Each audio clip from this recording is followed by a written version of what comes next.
السلام علیکم شاہ صاحب۔ وعلیکم السلام جناب۔ شاہ صاحب، ہم اپنے سامعین کے سامنے 11ویں نشست میں حاضر ہیں۔ ایک شخص نے مجھ سے سوال کیا، وہ کہتا ہے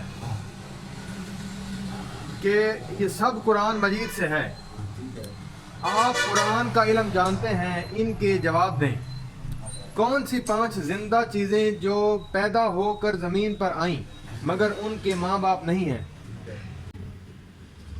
پہلا سوال جو آپ نے فرمایا ہے نا، جو کون سی 5 چیزیں ٹھیک ہے ان کا ذکر قرآن مجید میں ہے، وہ 5 چیزیں جو ہیں، 2 تو ہوئے حضرت آدم اور حضرت حوا علیہ السلام۔ یہ 2 پیدا ہوئے، زمین پر آئے، زندگی گزاری، مگر ان کے ماں باپ نہیں۔ اور تیسری چیز جو ہے وہ حضرت صالح علیہ السلام کی وہ اونٹنی ہے جو پہاڑ سے نکلی، اور وہ اونٹنی تھی، وہ نکلی اور وہ بیائی، اور اس سے مطلب اس کا بچہ بھی پیدا ہوا، دودھ بھی دیتی رہی، چلتی پھرتی رہی، مگر اس کے ماں باپ نہیں تھے۔ اور چوتھا جو ہے وہ حضرت موسیٰ کے آسا سے جو اژدہا بنتا تھا، وہ زندہ تو تھا، چلتا بھی تھا، جادوگروں کے سانپ بھی کھا گیا، مگر ان کے ماں باپ نہ تھے۔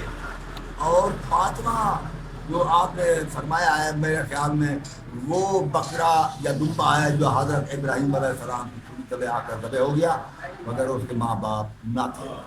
تو یہ 5 چیزیں ہیں میرے خیال میں، یہی ہیں، شاید ہو سکتا ہے جو کچھ صلاح اور بات ہے، ویسے میں یہی بولتا ہوں، یہی 5 چیزیں۔ اور کچھ سوال ہے؟